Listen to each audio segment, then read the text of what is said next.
I want to start the session by asking the first question to all of you in the interest of time. So the first question will be, what are common culture miscommunication patterns often observed while working with Japanese leaders in a global setting? Also, could you share any approaches or attitudes practiced to prevent such miscommunication or misunderstanding? I'm going to start from Anna.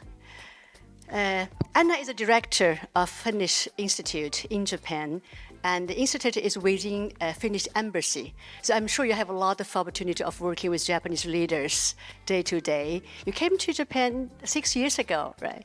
6.5 years ago. Okay. Hello to everyone. And by the way, I just realized that I have a totally inappropriate color today because I'm having a kind of thinking about sakura, and I was thinking about Finland because on the International Women's Day, we always get pink or red roses. And now I realize everyone is having yellow. Well, for my, how could I explain this, is that I bought mimosa this morning after yoga, but I'm so sorry about my clothing today. So sorry. That's okay. So that's the first thing. So could you share your stories or your view around this question? Yes, absolutely. So I would like to give you an example about the kind of real situation what happened 2018. So I was working here. I started working January 1st, and my husband and my daughter and our 2 dogs, they came to Japan in September. My husband was at the big site, and he was attending this fair, and he had a very dapper suit like all the gentlemen here today. And then Tokyo TV stopped him and asked whether they could interview him. Of course, he said, and they asked, why are you here? Are you living here? Yes, I am, in Tokyo, yes. And then it started. They asked, you're working here? No. My wife is working here. Huh?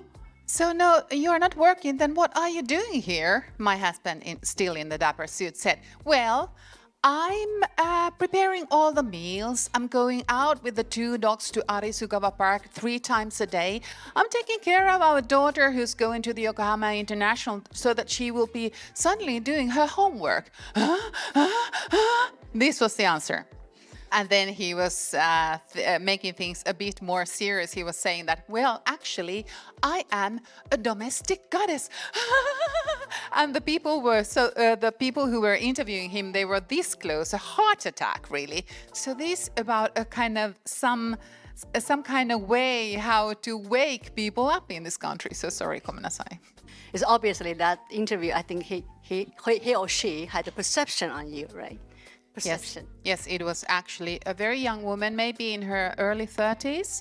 And then there were 2 young gentlemen as well. And they were all like, this really cannot be happening. What are we hearing here today?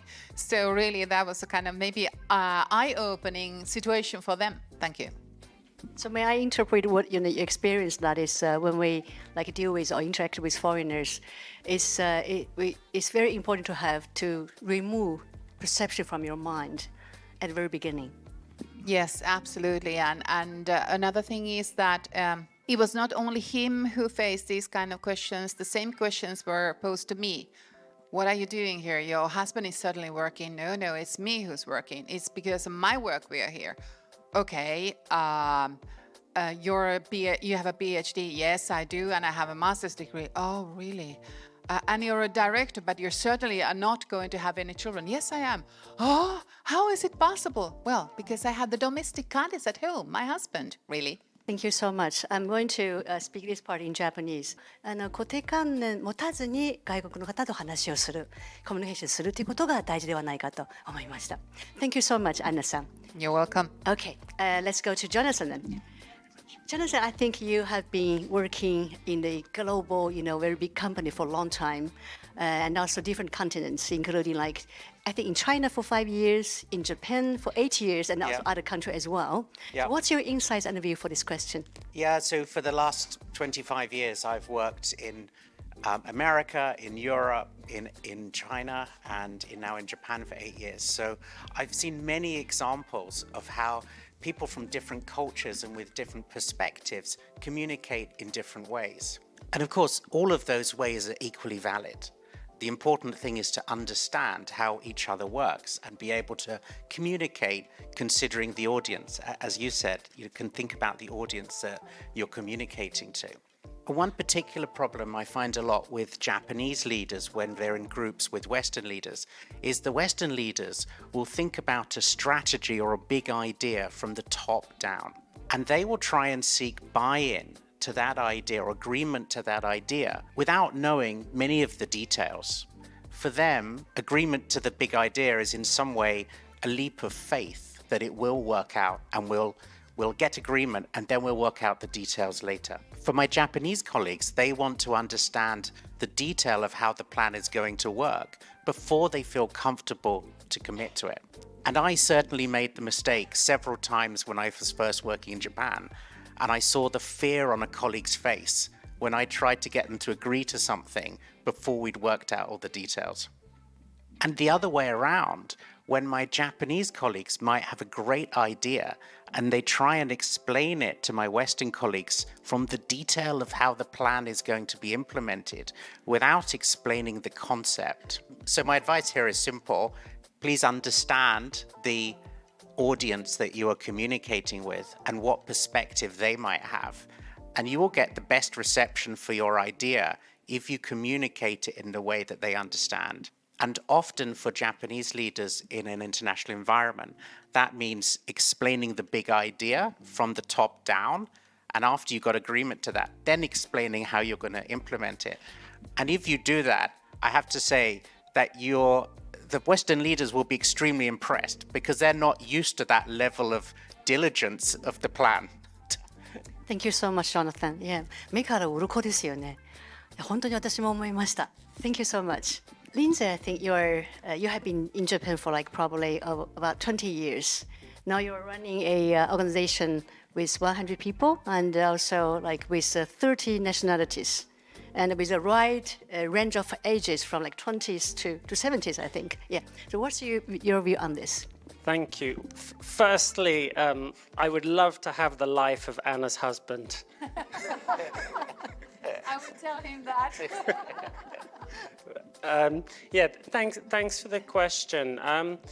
So as Kun mentioned, I've been in the country for 20 plus years. I've been working with many different companies and executives in Japan, overseas. In my company, I work with many different nationalities. When we think of where there are challenges in communication or miscommunication, it's perhaps a stereotype to think that it's just a cultural issue, Japan versus foreign. So I think it's important to remember miscommunication can come from other factors, generational issues,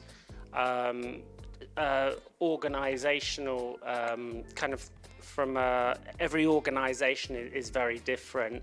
So people are looking through different lenses all the time, not just from a culture, Japan versus foreign perspective. So miscommunication can come from a variety of those factors. But, just as an example, I often hear from foreign executives who are talking about their Japanese colleagues. They often say, my colleagues in Japan do not want, or they are not sharing their opinions. Yes means no, no means yes. They are not open to discussing. So I think that's often comments that I hear. So I think obviously that is a cultural difference. Japan is high context culture. So sometimes things do not need to be said and there is common understanding. Whereas probably for Western leaders, that kind of open communication is very important. So just one advice when dealing with perhaps Western colleagues, be direct, share your opinions, and it will be valued.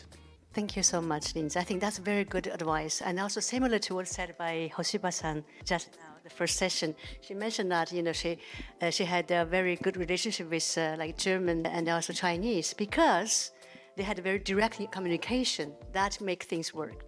So yeah, thank you for that. Okay, so Tova, I think you have been involving in a lot of organizational transactional or transformational projects with many Japanese firms. You have been living in Japan, I think it's about over 25 years, right? So yeah, I'm keen to know your thoughts as well. Thank you. It's interesting listening to what my colleagues here on the panel have said about cultural differences not always being the reason.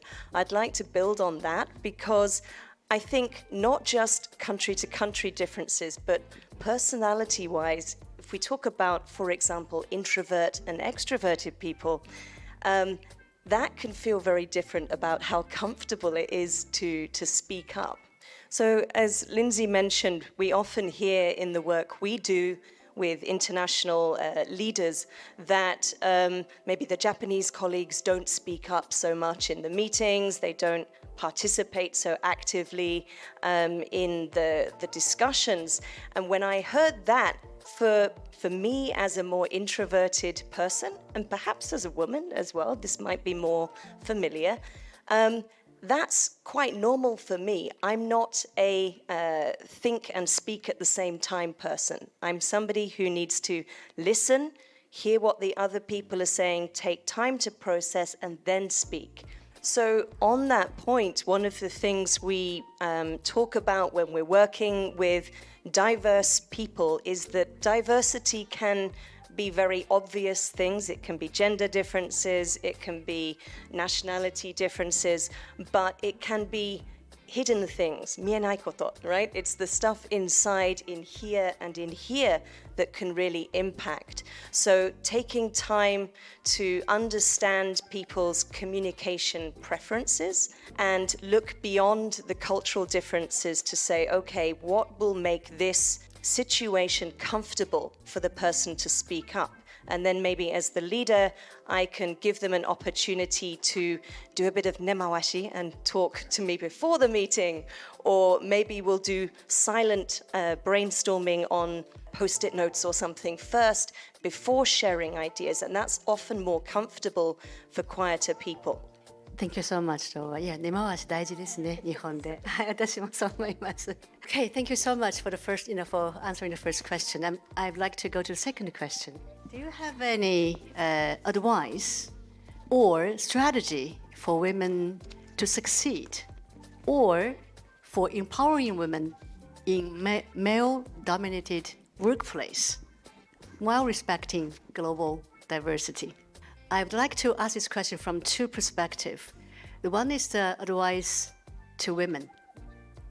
Another is advice to leader who is running the workplace like that. May I ask? I will go to Jonathan then. So, what will be your advice to women who is working in such environment? Thank you. And I've spent all of my career working in a male-dominated industry in IT. Firstly, I worked in the drink business, and secondly in pharma and life science. So that there has been a smaller percentage of women throughout my career. And the key thing I notice is really about gaining confidence and having the confidence and knowledge that you don't need to copy anyone else's style. Actually, your style is perfect. Actually, the saddest thing I hear is when women say, how can I be like the men? I think, please do not do that. There are enough men already. We need some diversity. But I think it's really hard for people to have the confidence to let their voice be heard as they want it to be. And I think it's really important to find techniques, ways, networks, and support to learn how to do that. So my advice is to learn that you have as much right to be there as anyone else, and your opinion is just as valid. And please find ways to learn how to get that out in the way that's comfortable for you. Probably through finding a coach, a mentor, through forming either an informal or a formal support group. I think these are really valuable ways to find the way to bring your voice out. Thank you so much, Jonathan. Yeah, so it's like the networking opportunity like this kind of event is very important for you to leverage, I think. I wanted to ask the same question to Anna. What's your advice to women? Thank you. Before I go any further, I have to say something still about my husband. He's also an investor, so he has been doing a telecommuting here, just to kind of because otherwise he will kill me. He's obviously now living in Helsinki, but anyhow. But seriously, I have some advice for women who want to succeed. Because the thing is that what I have been doing here in Japan for the past 6.5 years is really to empower Japanese women. And I have been working in a very male-oriented field, that is in the coffee, business-to-business coffee machine business. Then at the very, the market leader being L'Oréal, Finland. Then I ran the New York City Marathon and changed my career and became an art historian. So also in L'Oréal, because obviously it's a France owned company, big company. So all the leaders were always men, of course. And because I am also economist, so I have 7 different points for you how to succeed. So grab your pen and paper, onegaishimasu. First of all, be very bold. Be bold and be very, very brave and honest to yourself. What do you really want? Number 1. Number 2, trust always your gut feeling. Because it pretty much is really the honest truth that that is coming from your gut, really. So if that doesn't feel right, then it's not probably right. Number 2. Number 3, step out from your comfort zone, really. Don't go with the flow and, the nice usual thing, but no, because the thing is that when you are bold and brave and you come out from your comfort zone, so you get more confidence, like Jonathan was here stating earlier. So that's why it's so very important. You got a kind of feeling, yes, I can do anything. And that's why it's so very important. Number 4, be selfish in a good way. Why I'm sweating here today is that I went to a different hot yoga this morning. So, and I was talking about this with my Japanese teacher, and he was saying to me, "Oh, Anna-san," when my husband was still living here, "Oh, Anna-san, you cannot go on a Saturday morning to yoga. That is away from the family time." I said, no. After a very, very busy week, 1 hour in a hot yoga, and I promise you with the hand on my heart, that after that I am a better mother, better wife, better woman, better friend, better director, better everything. So that's why to be a kind of selfish in a good way, a perfect example. Sorry, I'm always talking too much. Number 6. Number 5. Be curious. Always be curious. New things all the time. We in Finland, only 5.5 million people. It's all about lifelong learning. Be curious, new things all the time, because that is also something that gives you the confidence that you need. So be curious. Number 5. Number 6, networks. I'm always like, Viljanen, hello. Like, unlike Tuve, very extrovert. I'm not afraid of anyone. I'm not afraid of, I will go to anyone and say whatever I like. So that is the kind of thing. And that is so, and if you're an introvert, don't you worry. You can just go and say hi. You don't have to be hi. But it is the networks that get you anywhere on this planet. Number 7, and the most important thing, I'm going to say it in French, la passion. You have to be passionate about what you do, because that can be shown everywhere. In the work result, in how you are at work, how you proceed towards your goals. So la passion, whatever you do. Because the thing is that when you have la passion and it's the Monday morning, woohoo, I'm on my way to work, yeah. How many of you did this yesterday morning? Yeah, it's time to go to work. 1, excellent, perfect. 2, but the rest of you, not. So la passion, people. I won't be talking anymore. So sorry. Thank you so much. たくさんの勇気とパワーいただきましたね。ありがとうございました。Thank you. Okay. In the interest of time, I'm going to move to Lindsay then. So Lindsay, I think I want to get your view from a different perspective. Advice to leaders. On empowerment. Yes. Okay. Well, I guess first of all, actually last week I had a visitor, or we had a visitor from the US visiting our office, a fantastic lady who is our global head of leadership development. And she acts as the executive coach to our global CEO. And we're a company of 15,000 people, Fortune 500 company. So this lady is a very senior lady in our organization. And I asked her the question, what has been her strategy to succeed?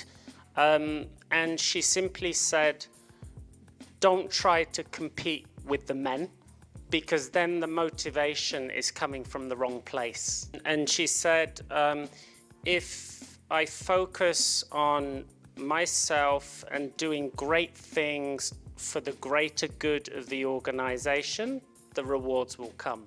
So then if I think about, how to empower not just females, not just leaders, but anyone in our organization, I firmly believe we should all be playing to our strengths. So, I believe that everybody has a unique value that makes them special, that other people in the organization have, that other leaders don't have, and I call them the superpowers. So I think as a leader, it's my job to help people define and discover their superpower.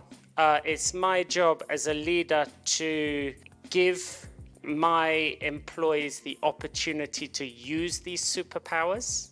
And it's my job as a leader to remove the obstacles so that they can really succeed with this superpower. So then it becomes more, if we're focused on individual capabilities and individual superpowers, it's no longer about gender, it's no longer about whether you're older or more junior, it's not about whether you're gay or straight, it's just about individual capability. And that's where the culture becomes more positive. Thank you so much, Lindsay. I think we got a key word here, superpower. So Tova, could you please explain a little bit more about how to identify and find your superpower? And also later, you probably can explain a little bit more about this drawing you draw. What does it mean? Okay, so that's the big question, right? How do you find your superpower?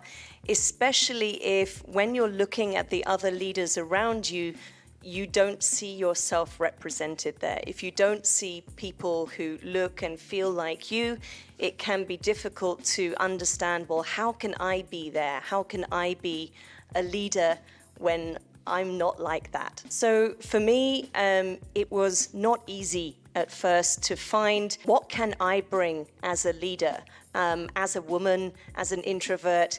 It perhaps wasn't easy when I was looking at the more traditional, maybe Harvard Business School models of leadership. I didn't see myself there. But what I started to realize through the work I was doing was that actually I could reframe being an introvert, being a quieter person, as a strength. Because if I wasn't talking, and instead, during a discussion in a meeting, I was listening and I was observing. And when one person was talking, I could be watching the body language and the reactions of the other people, but also thinking about, okay, this person's idea connects to that idea and this idea. I can have the quiet, maybe reflection capability, okay, connecting the dots, listening to what people are saying and connecting ideas, but also connecting people. I'm an introvert, but I love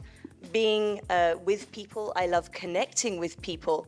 And so for me, I might have a conversation with one person, and then a week later, a year later, I have a completely random conversation with somebody else, and I go, these two people need to talk, and I can connect them. So that's something else I love doing, and so connecting the dots is my superpower. Okay, so Lindsay's just picked up on a really good point here that finding your superpower is the first step. But as he said, the leader also needs to make sure that the environment allows you to then use your superpower. And I think we heard from one of the speakers earlier, if it's not appreciated, take it somewhere else. Okay, Lindsay can help you find a new job here. he's the guy to talk to there. There is a place for all of these superpowers. And if you're not in an environment that recognizes or value that, I think respect yourself enough to say, okay, time for me to find somewhere new where it is appreciated. Thank you so much, Tova. Yeah, I think you're similar as what mentioned by Anna, to be selfish in a good way. ね、ですよね。はい。